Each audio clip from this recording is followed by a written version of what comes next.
여러분들의 후세들에게 물려줘야 될 것은 원금의 가격이 고정되어 있는 자산이 아니라 원금의 가격이 장기적으로 오를 수 있는 자산을 가지라는 것. 그게 자본입니다. 그래서 심플하게 말하면 자본을 가지고 자본을 잘 관리하는 법을 배우는 것. 대대로 가문으로 넘겨주면은 아마 3대, 4대 내려갔을 때 여러분들의 가문이 상당히 이렇게 번창해서 부유해지지 않을까 싶습니다.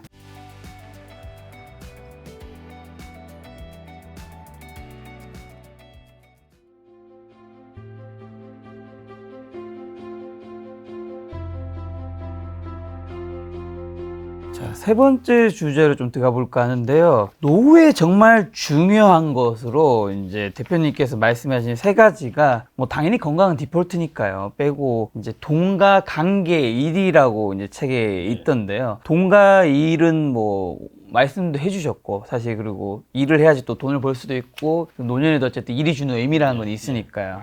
근데 이제 관계는 어떤 의미인가요? 이제 괴테가 이런 이야기를 했는데요.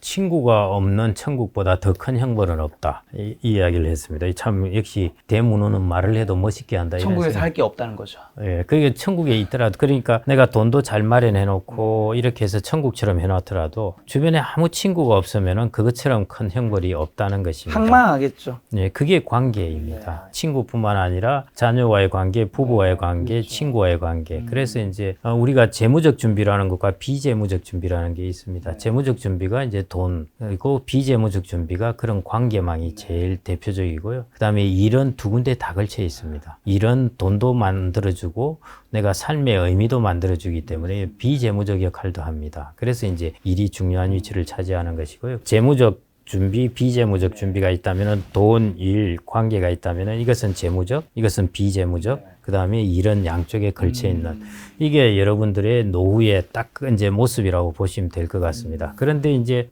우리가 관계망이 풍성하지 못하고 내가 고독함을 느끼고 이런 부분이 있다는 것은 이제 재무적, 비재무적 준비가 잘 안 된다는 것입니다. 그런 면에서 여러분들이 다른 것들을 갖춰 놓다고 하더라도 비재무적 준비인 관계가 필요하고요. 우리가 색깔도 삼원색이고 우리가 살고 있는 공간도 3차원이고 그런 것처럼요. 이 세계의 중요한 원칙, 이 세계라는 것이 참 세 가지라는 것이 중요한 것 같더라고요. 그래서 노후에도 제가 보니까 이래저래 생각을 해보고 추리고 넣고 이렇게 여러 번을 한 10년 동안 생각을 해봤는데요. 결국 이 세 가지가 남더라고요. 그게 돈, 일, 관계입니다. 건강은 너무나 여러분들의 필수적인 것. 아예 안 되는 거니까. 그렇죠. 이게 없으면 이 모두가 안 되는 것이기 때문에 너무나 당연한 것이고 그걸 이제 우리가 제외한다면은 돈, 일, 관계 이 세 가지라는 것입니다. 그 관계에서도 사실 노후에 가장 중요한 관계는 아마 이제 자녀도 독립하고 나면 이제 은퇴한 그 부부일 텐데요. 은퇴 부부에게 필요한 3공이 있다고요. 중화일보에 칼럼을 쓰고 나서 많은 전화를 받은 것이 카톡 문자를 받은 것이 이게 이 부분인 것 같은데 공감을 했다 그러고 정말 방금 질문하신 것처럼 되게 중요한 부분입니다. 저는 이제 은퇴 후에 부부의 관계의 변화를 항상 좀 초점을 두어봤는데요. 은퇴 전에는 어떤 것이냐면은 특징이 이렇습니다. 부부 관계의 중심은 자녀 중심으로 되어 있습니다. 보통. 그래서 뭐 다른 크게 마찰할 게 없어요. 자녀를 중심으로 일어나는 일들이고요. 그 다음에 거기서 이제 지금 60년대생을 본다면은 주로 전업 부부나 이런 식으로 이제 남자는 일하고 여자는 가정의 일을 돌보고 그렇기 때문에 남자는 밖에 있습니다. 남자는 밖에 있고 가정의 관계 중심은 자녀가 되어 있어요. 그런데 이제 퇴직을 할 때쯤 되면은 퇴직 후에는 어떻게 되어 있냐면은 자녀는 떠나가요. 네, 거기다가 남자는 가정으로 돌아오는 겁니다. 그 다음에 중심은 부부가 되어야 되는 겁니다. 그러니까 갑작스런 환경에 맞아들이는 거죠. 첫째, 자녀 중심에서 갑자기 부부 중심으로 되는 환경이 되어버렸고요. 또 하나는 갑자기 남성이 이 가정에 들어가서 둘만 남아있게 된다는 것입니다. 그래서 저는 이걸 일컬어서 이제 은퇴 부부의 위기라고 그러는데요. 왜냐하면 급작스러운 변화니까요.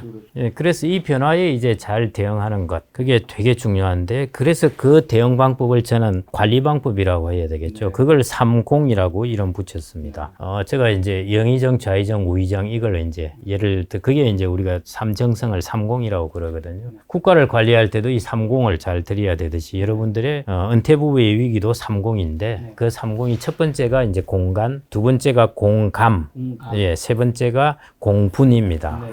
그래서 이제 공분은 간단한 것이고요. 같이 분노하자는 뜻이 아니라 같이 나누자는 뜻입니다. 그래서 가정의 집안의 일을 나누자는 것입니다.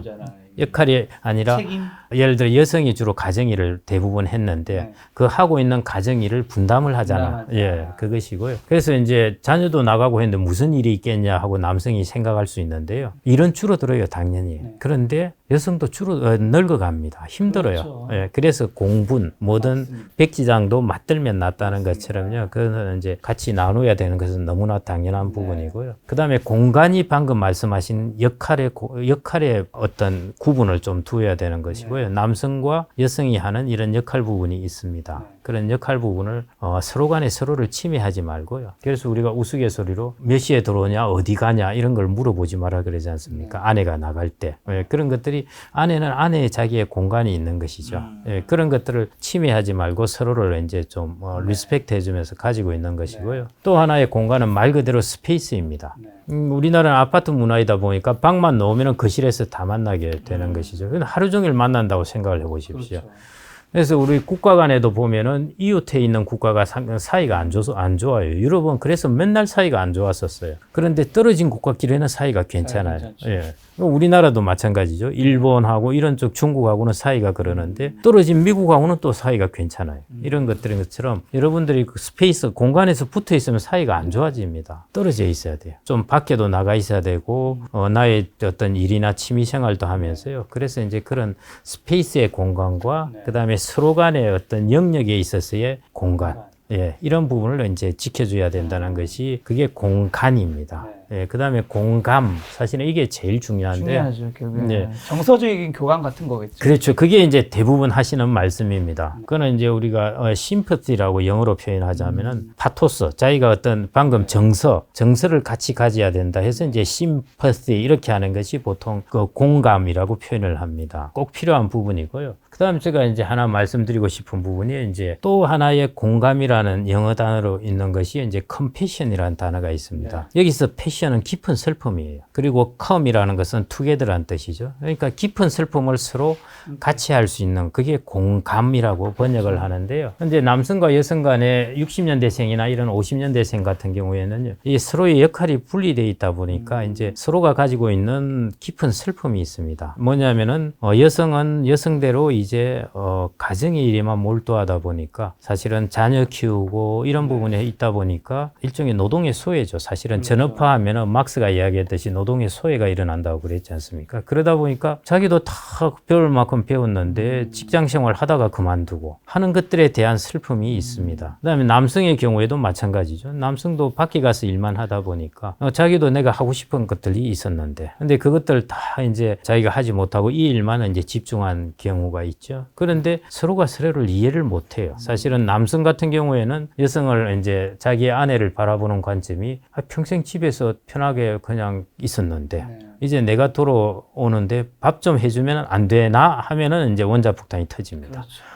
그래서 이게 여성이 가지고 있는 깊은 슬픔을 모른다는 것입니다. 남성도 마찬가지예요. 근데 남성도 마찬가지의 슬픔을 갖고 있습니다. 그 대표적인 영화가 이제 갓파더 대부 보면은요. 사실은 셋째 마이클 같은 경우에는 자기가 원했던 삶이 아니에요. 셋째 마이클은 아마 대부 영화를 보셨으면 아시겠지만 예. 자기는 그냥 대학도 다 나오고 그다음에 자기만의 삶을 가지려 했는데 자기 형이 이제 살해당하고 그다음에 이제 둘째 형은 좀 이제 덜 떨어지고 하니까 이제 자기 아버지가 마이클한테 물려줬던 거죠. 알파치노죠, 이제. 그렇죠. 예, 그래서 알파치노가 그 자기의 패밀리를 유지하기 위해서 둘째 형도 죽이고 마지막에는 딸이 이제 죽는 과정까지 봐야 됩니다. 일종의 남성들이 가지고 있는 어떤 깊은 슬픔이라고 볼 수 있습니다. 그럼 남성은 어떤 경우에 폭발을 하냐? 당신 뭐 밖에서 한 일 뭐 있어? 여성이 이렇게 이야기하면 울컥 치밀어 그렇죠. 오르는 가족을 것이죠. 위해서 한 건데. 예, 뭐 영업하기가 쉽습니까? 밖에 나가서 그 더운 날 돌아다녀야 되고 뭐 그런 부분에 각각의 깊은 슬픔이 있기 때문에요. 그 부분을 서로를 이해를 해줘야 됩니다. 예를 들어 이런 거죠. 남성은 어떤 태도를 가지고 있어야 되냐면은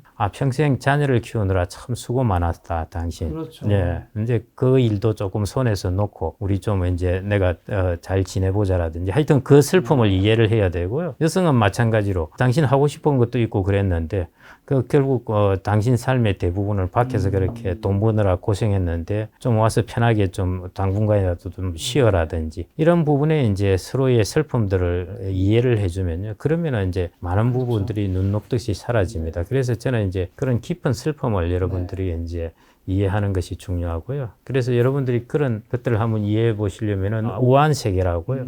송강호가 주연한 영화가 있습니다. 그걸 보면은 그 남성과 여성이 생각하는 어떤 세계의 차이가 어떤가 하는 것을 볼 수가 있습니다. 그래서 이제 그게 이제 서로의 컴패션, 공감이라고 할 수 있고요. 그래서 제가 이제 그러다 보니까 이제 성경에서 참 이제 재밌는 영어로 이제 돼 있는 부분인데요. 성경에서 참 러브, 사랑에 대한 정말 이게 이 구절이 이렇구나 하는 걸 정말로 이제 제가 감동을 받은 문구를 봤는데요. 사랑에 대해서, 러브에 대해서 정의를 해놨는데요. 첫 번째가 love is long suffering이라고 해놨습니다.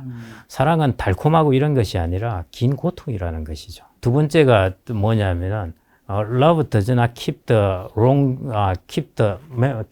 memory long인가 그럴 겁니다. 사랑은 잘못한 것을 기억하지 않는다는 것이고요. 세 번째가 love never gives up입니다. 사랑은 절대 포기하지 않는다 하는 것인데요. 근데 여러분들 이 사랑이란 단어를 방금 이 세 가지 정의를 보면은 사실은 부부간에 해당 안 돼요. 자식과 부모간에 대입을 해보면은 정확하게 맞아떨어집니다. 사실은 자녀 같은 경우 오랜 고통인 것이고요. 그 다음에 우리는 자녀가 잘못한 것을 기억하지 않고 자녀를 절대 포기하지 않는다는 것입니다. 그런 사랑을 제가 여기에 해당되는 정의에 해당되는 러버를 여러분들이 부부간에도 이런 사랑을 실천을 한다면은 그래서 노후의 부부간의 사랑이라는 것은 달콤하고 그런 것이 아닙니다. 노후에는 또 역시 하나의 어떤 어려운 길들을 같이 걸어가야 되는 그게 사랑이라는 것입니다. 그런 상황에서 부부간에 잘못한 것들 이런 것들을 기억하지 않고 그리고 부부가 인생 후반을 걸어가는 데 있어서 서로가 서로를 절대 포기하지 않고 하는 것이 부부의 사랑이라는 것입니다. 그래서 그 사랑을 지키시고 30이라는 것을 이렇게 잘 지키신다면은 제가 너무 많은 걸 주문해서 공감과 공분. 네. 그러면은 전혀 문제 없지 않을까 싶습니다. 그리고 저도 여기서 한 가지만 좀 추가하고 싶은 거이자 이제 저 대표님한테 여쭤보고 싶은 건 저도 이제 워낙 많은 사람의 삶을 들여다보는 직업이다 보니까 저 요즘 드는 생각이 이제 결국 이제 부부의 그 기원으로 돌아간다면 어쨌든 남자 여자인 거잖아요. 남자 여자가 어쨌든 이성애한테 서로가 끌려서 연애를 하는 거고 그래서 이제 결혼을 하고 이제 아이를 놓고 이제 늙어가는 건데 어쨌든 남자 여자는 당연히 성적으로 끌림이라는 게 있기 때문에 서로 연애를 하고 결혼을 할 거잖아요. 그게 저는 젊은 시절엔 굉장히 중요하다 생각하고 그러다가 이제 신혼이나 이제 결혼했을 때 애를 놓았을 때는 이제 공동의 이제 가제라고 해야 될까요? 정말 숭고한 그 출산과 자녀 교육시키는 건데 사실 이제 요게 나이가 들어가면서 은퇴할 때 되면 자녀들도 이제 다 사회로 나가고 그리고 그때가 되면 사실은 서로가 성적인 끌림이라는 건 예전보다는 굉장히 떨어져 있잖아요. 그러다 보니까 저는 막 드는 생각은 이게 결국에는 부부가 함께 돼야 할 거리들이 참 많이 사라지는 거죠. 자녀 교육도 자녀가 떠나버리니까 사라질 거고 그래서 이제 침대에서의 그런 대화도 많이 사라지다 보니까 나이가 들면 정말 말씀해 주신 인생의 제일 중요한 뭐 관계, 일, 돈 거기에 디폴트로는 건강이 있지만 추가로 취미라는 게 취미가 뭐 골프처럼 뭐 그런 건일 수도 있지만 돈이 좀 덜 드는 산책도 있을 수 있고 배드민턴도 있을 수 있지 부부가 어쨌든 같이 함께하는 뭐가 있어야지 그래야지 대화도 자연스럽게 뭔가 하면서 그 공감도 일어나는 거이지 않을까라는 생각이 들어서 젊을 때는 취미가 없어도 좀 괜찮은데 나이가 들면 들수록 부부가 함께 즐기는 취미, 함께하는 시간이 있어야지 거기서 대화가 나오지 않을까라는 생각도 요즘 어떻게 생각하시는지. 아주 저희들 같은 경우는 같이 영화 보는 걸 좋아합니다. 예, 집에서 영화를 보던 안 그러면 밖에 가서 보던 이전부터 한 15년 넘었을 겁니다. 저는 코로나19 때도 하여튼 영화관에 아무도 없을 때도 영화를 보러 다녔으니까요. 그게 이제 일종의 이제 좀 또 비슷한 취미라고 할 수 있을까요? 예, 그런 공통된 하나가 정말 중요합니다. 예, 그 다음에 각자 취미를 하나씩 가지고 있으면 돼요. 그래서 저는 이제 공통된 취미 정도 하나 가지고 있고 여행이라도 좋아요. 예, 그 다음에 각자 취미 하나씩 가지고 있고 그거 정말 중요한 부분이고요. 예, 그 부분 꼭 필요한 것입니다. 저도 이제 말씀을 들으면서 정말 중요한 부분이다. 자녀를 키우는 부분, 이전에 남자와 여자로서의 어떤 다른 성으로서의 매력 이런 부분이 사라지는데 뭐가 남을까 하는 부분이에요. 그런데 이제 이런 이야기가 있습니다. 우리가 우리가 여러분들 커다란 아름드리 참나무를 보시면은 그 참나무 밑에서 우리가 비도 피하고 이제 거기서 햇볕도 피하는데요. 그 정도 그늘을 만들어 주려면은 참나무가 한 20년 자라야 됩니다. 여러분들에게 만들어주는 친구라든지 부부의 관계는요, 오늘 내일 1년, 2년 만들어진 게 아니라 20년, 30년 만들어진 것입니다. 그것들이 여러분들의 관계를 탄탄하게 만들어주고 있어요. 그렇게 본다면은 부부의 관계라는 것만큼 탄탄한 관계망이 부모와 자녀도 크죠. 그런데 떠나갑니다. 그는 사라지는 것이고요. 부부의 관계 같은 경우에는 거의 한 30년 정도 공통된 어떤 추억을 가지고 있는 것입니다. 그래서 그 김광석이 부른 노래 중에 60대 노부부의 이야기라는 노래가 있습니다. 그 노래를 보면은 그 자녀들에 대한 어떤 부부의 추억을 이야기하고 있습니다. 무슨 뭐 하여튼 첫째 아들이 무슨 대학 입시 볼 때, 그 다음에 뭐 딸이 시집을 갈 때. 그걸 함께 공유할 수 있는 유일한 사람이죠. 그렇죠. 그런 추억이 있기 때문에요. 그래서 그것은 마치 제가 이제 비유를 하자면은 전장터에서 전우와 비슷한 경험을 가졌다는 것입니다. 그 전후에는 어디 가도 비교할 수가 없습니다. 예, 광원위원이라든지 이런 것 관련해서 부부가 서로 간에 이래 공통된 추억을 오랫동안 가진 것, 이것을 노후에도 잘 이어가게 하는 것, 그게 이제 중요한 것 같고요. 중요한 자산은 없는 것 같은데 무형으로 만들어 놓은 게 있습니다. 예, 그 자산을 가지고 노후를 이제 같이 살아가는 것, 혹은 살아내는 것이라고 보시면 될 것 같습니다. 지금 하원 의원 얘기 주셔서 인생 후반에 5대 리스크가 있다고요. 요게 이제 제가 다 일단 말씀을 드리고 이제 궁금한 거 여쭤보면 성인 자녀, 금융 사기, 은퇴 창업, 중대 질병, 항원 이혼. 질병이야 뭐 너무 모든 분이 아실 테니까. 항원 이혼과 금융 사기. 뭐 어떤 얘기일까요? 은퇴 창업도 뭔가 은퇴한 이후에 굉장히 소중한 자산으로 함부로 창업을 했다가는 이제 노후 자체가 망가진다라는 얘기를 하실 것 같긴 하고요. 그래서 이제 그런 부분은 좀 평범한 이야기라서요. 많이 들으신 이야기라서 은퇴 창업에 관한 핵심적인 부분만 말씀드린다면은 사람들이 일종의 심리적 어떤 바이어스라고 할까요? 그런 부분으로서 비롯된 것인데 잘 자기를 살펴봐야 됩니다. 뭐냐 하면은 사람들은 자기 과신을 하는 성향이 있습니다. 맞아요. 예, 그래서 미국 같은 경우에도 중소기업을 창업하면은 실패한율이 높은데도 사람들은 자기는 성공할 거라고 창업을 하는 겁니다. 마찬가지 은퇴 창업도 마찬가지입니다. 우리가 은퇴 창업을 하고 나서 보통 한 5년 이내에 한 70% 정도가 일단 문을 닫는다고 하더라도 나는 거기 속하지 않을 거라고 생각하는 것이에요. 젊을 때는 괜찮아요. 젊을 때는 그런 자신감을 가지고 하는 것이 성장을 가져오니까 인생 오후에는 조심해야 되는 거예요. 인생 오후에는 객관적으로 보셔야 됩니다. 그래서 나도 이제는 70%에 속할 수 있다. 그 생각을 가지고 판단을 하셔야 돼요. 무조건 야 이게 할 수 있다 나는 이런 생각을 하시지 말고요. 쿨하게 판단을 하셔야 됩니다. 그래서 은퇴 창업의 가장 치명적인 점은 뭐냐 하면은 자기가 모아둔 은퇴 자산을 써버리는 거예요. 그렇죠. 다시 모을 수가 없습니다. 그래서 이제 은퇴 창업은 그 부분에서 중요하게 생각하셔야 되는 것이고요. 금융 사기는 여러분들이 사기 이런 부분은 뭐 TV나 이런 데서도 많이 보실 거고 피싱이라든지 이런 부분인데요. 특히 연세가 있으신 분들이 많이 당하시더라고요. 이제 그런 부분은 여러분들이 이제 경찰청에서도 자주 날아오고 그럽니다. 이거 조심하라 이런 것들. 그 경찰청에서 날라온 게 스팸일 때가 있어요. 예, 그래서 저 위험한 게 이제 나이 드신 분들은 좀 외롭다 보니까 뭔가 자기한테 날아오면은 금방 눌러버리는 것. 예, 그게 이제 좀 조심하셔서 모르는 데서 날아오는 것은 하여튼 누르지 말아야 되는 것이고요. 그거보다 이제 더 조금 무서운 거는 뭐냐면은 우리가 고수익 위험입니다. 고수익 위험 중에서 예를 들어 이런 것이죠. 우리가 중위험 중수익 자산이라고 그러는데 실제로 중위험 중수익 자산이 아닌 경우들이 좀 있습니다. 그렇죠. 예. ELS도 여러 종류가 있는데요. 원금 보장되는 것도 있고 뭐 그러는데 ELS 중에서도 주가가 뭐 예를 들어 40% 이하로 버리면 그 상품이 바로 마이너스 40% 이하로 떨어진 수가 있습니다. 이런 거는 중위험 중수익 상품이 사실은 아니죠.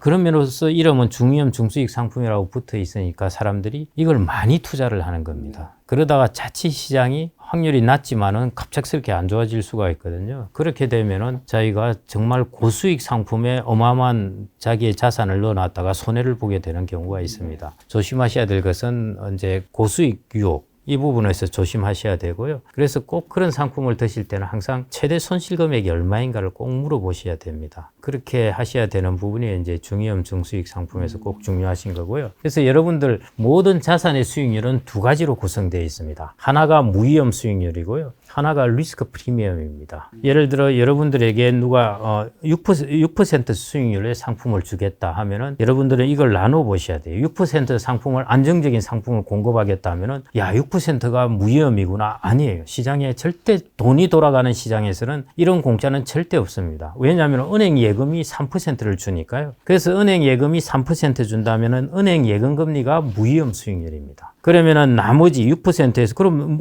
은행 예금 금리 3% 위에 3%가 더 더해지죠. 3%가 여러분들이 지는 리스크라는 것입니다. 그래서 여러분들이 뭐 이전에 옵티머스라든지 라임이라든지 이런 펀드도 있었고 ELS 6% 이런 것도 있었습니다만은 그것은 정기예금 6%가 아닙니다. 그 안에는 3% 정기예금만 있고요. 나머지 3%는 여러분들에게 있어서 이건 위험이 이 안에 들어있다는 것입니다. 정기예금 금리가 2%가 되었다 하면은 6%는 2%가 무위험 수익률이고 4%가 위험이라는 것이죠. 그래서 모든 자산은 다 그렇게 되어 있습니다. 그래서 6% 준다? 야, 이거 예금 3% 주는데 예금하고 안정성이 똑같은데 6% 준다? 그런 경우 없습니다. 반드시 그 안에 예금 금리를 제외한 나머지는 여러분들이 져야 할 위험입니다. 그래서 그 위험이 뭔가를 물어보셔야 돼요. 주식 같은 경우는 알죠. 주식의 가격이 떨어질 위험이에요. 기업이 잘못될 위험입니다. 알죠. 근데 여러분들 구조화된 상품의 위험을 몰라요, 정확하게. 이게 어떤 위험이 들어가 있는지. 그러면 구체적으로 물어보셔야 되는데, 물어봤는데도 이해를 못하겠다 하면 가입을 안 하셔야 돼요. 그 다음에 물어볼 때 제일 핵심적으로 물어보셔야 될 것이 최대 손실 금액이 얼마인가.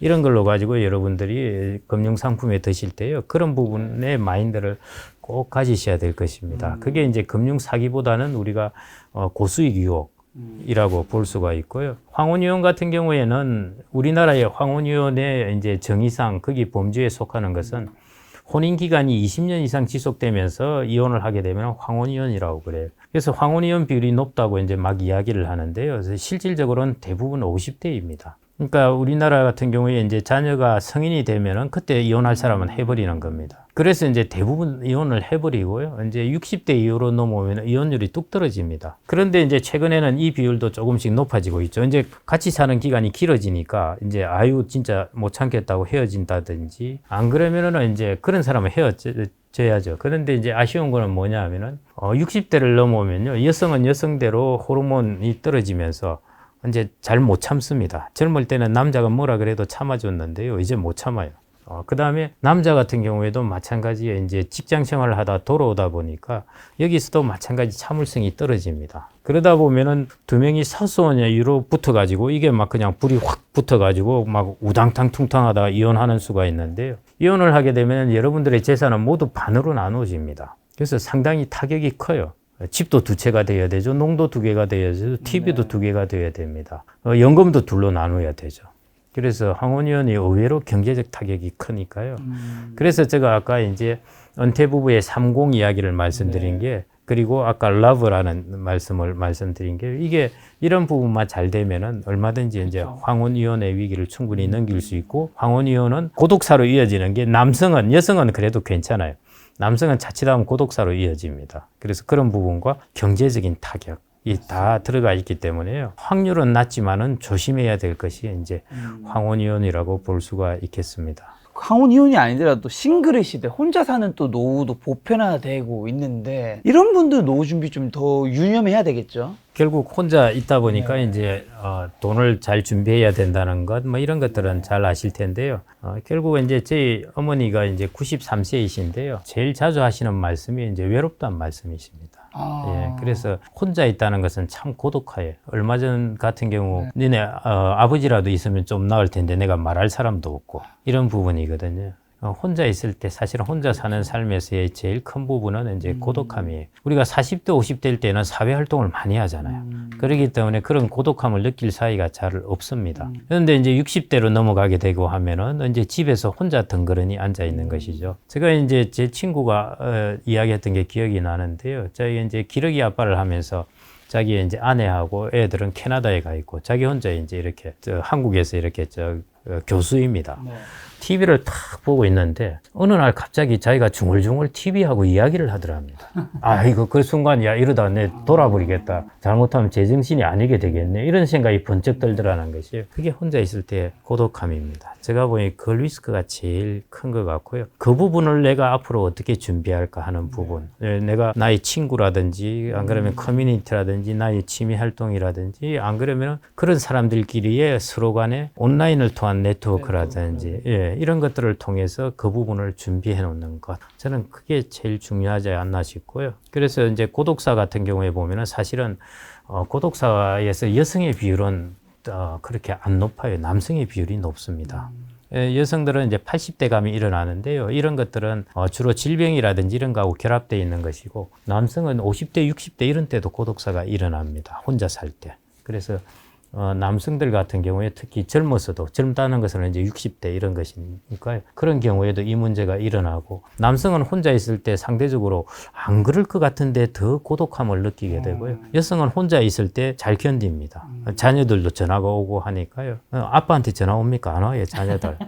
그냥 적막강산이에요. 자녀 얘기셔서, 그럼 자녀에게 물려줄 최고의 선물은 뭘까요? 제가 오늘 이제 강의를 하면서 안 그래도 그런 말씀을 드렸는데요. 여러분들 자녀뿐만 아니라 여러분들의 후손들에게 물려줄 가장 가훈 뭐 있지 않습니까? 뭐 성실하게 살자 뭐 이런 것들도 있고 한데요. 좀 더 이렇게 실용적인 것을 물려줘야 되는 것입니다. 유대인들은 기본적으로 예금적 마인드가 아니에요. 유대인들은 자본을 가지는 마인드인데요. 여러분들이 자녀들에게 물려줄 될 것, 여러분들의 후세들에게 물려줘야 될 것은 원금의 가격이 고정되어 있는 자산이 아니라 원금의 가격이 장기적으로 오를 수 있는 자산을 가지라는 것. 그게 자본입니다. 그래서 심플하게 말하면 자본을 가지고 자본을 잘 관리하는 법을 배우는 것.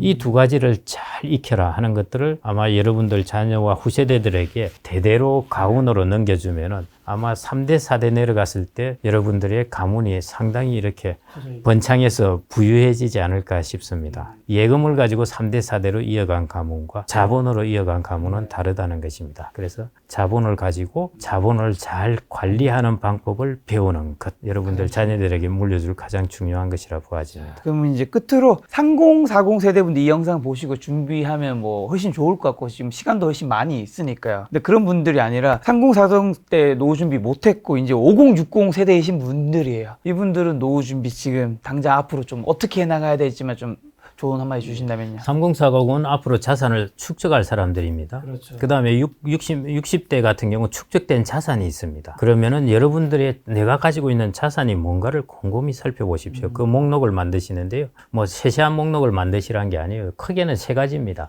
인적 자산, 여러분들이 벌 수 있는 근로소득이나 여러분들의 전문성입니다. 그 다음에 두 번째 주택 자산, 그 다음에 세 번째 금융 자산입니다. 이 안에 연금 자산도 포함되는 것인데요. 이 자산 세 가지를 여러분들이 잘 활용을 하셔서 노후에 필요한 적정 소득을 만들어내시면 돼요. 그래서 첫 번째 주택자산을 가지고 내가 주택연금으로 얼마를 소득을 만들 수 있을까를 계산을 해보십시오. 이거 가만 놔두고 나중에 자린고비처럼 그냥 놔두고 나중에 상속하던가 이러지 말고요. 이걸 주택연금으로 활용하셔야 돼요. 그래서 그 소득을 이제 만들어내고요. 그 다음에 여러분들의 연금과 금융자산에서 소득을 만들어내서 계산을 해보십시오. 그래서 내가 필요한 소득보다 부족하다고 그러면은 여러분들 적극적으로 여러분들의 인적 자산에 투자하셔야 됩니다. 그래서 제가 아까 재취업 시장이라는 말씀을 드렸습니다만은 저희 고등학교 친구들 같은 경우에도 자기가 평생 다니던 직장과 다른 재취업 시장에서 많이 일들을 하고 있습니다. 자격증을 통해서 간 친구들도 있고요. 대기업에 있다가 그 다음에 계열사의 대표이사를 하다가 지금 아파트 관리소장 하는 친구들도 있고요.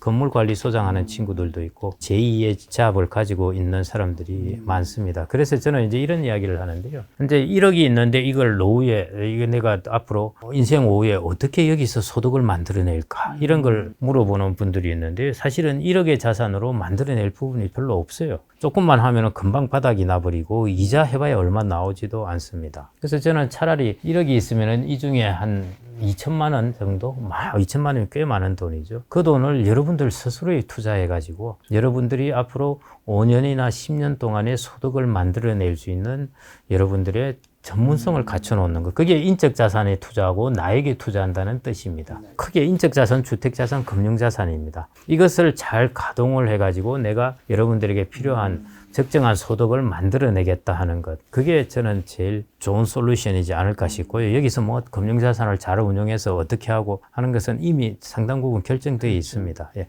여러분들이 기존에 가지고 있는 이 세 가지의 큰 자산, 이 세 자산을 잘 활용을 해서 그 다음에 여러분들이 적정한 소득을 만들어내는 플랜을 만드는 것, 솔루션을 만드는 것 제일 필요하지 않을까 싶습니다. 저는 대표님 말씀에서 가장 인상 깊은 것은 평균이라는 거에서 우리가 그렇게 벗어나는 게 그렇게 쉬운 일이 아니잖아요. 2018년 기준 노인 빈곤율이 43.4%, 2021년에는 37%라고 하셨나요? 그리고 이게 OECD 노인 평균분이 13%고 실제 우리 뭐 다른 걸 고려하면 이게 좀 줄어들어서 OECD 한 2배 뭐, 그러면 뭐 25에서 30% 친다면 어쨌든 4명 중에 1명은 노인 빈곤율에 해당이 된다는 거잖아요. 우리나라는 연금이 덜 그렇죠. 준비되어 있었어요. 선진국은 선진국으로서 성장을 했고요. 우리는 후진국으로서 성장을 했기 때문에 그래서 그 부분은 이제 어쩔 수가 없습니다. 4명 중 1명이 해당되는데 이 영상을 보시는 만약에 젊은 세대 분들이 있다면 내가 반드시 해당 안 된다고 과연 자신할 수 있는지 한번 좀 고민해 봤으면 좋겠고, 그리고 뭐 공포감 조성하는 게 아니라 그런 좀 경각심을 가져야지 2030, 40 때부터 준비를 했는 것들이 50, 60 때 이제 노후 준비로 연결되는 거잖아요. 연금 비크를 통한 준비가 서구 사람들이 이미 자기들이 많은 어떤 경험을 시행착오를 겪은 것이죠. 그 중에서 그 시스템이 제일 좋다는 것입니다. 우리도 뭐 다른 시스템을 생각해봐야 별다른 게 없습니다. 그 시스템을 여러분들의 소득 대체율을 높이는 것, 그게 제일 좋은 솔루션인 것 같습니다. 그 노후 준비에 대표님이 얼마 전에 추가하신 60년의 생이 온다 책도 보시면 더 큰 도움이 될 거라는 생각 들었습니다. 또 대표님 다음번에 모시고 좋은 이야기 한번 들어보도록 하겠습니다. 오늘 만날 손님은 김경록 박사님이었습니다. 지금까지 여러분 소중한 시간 함께 해주셔서 정말 감사합니다. 오늘도 김 작가였습니다. 고생 많으셨습니다. 감사합니다.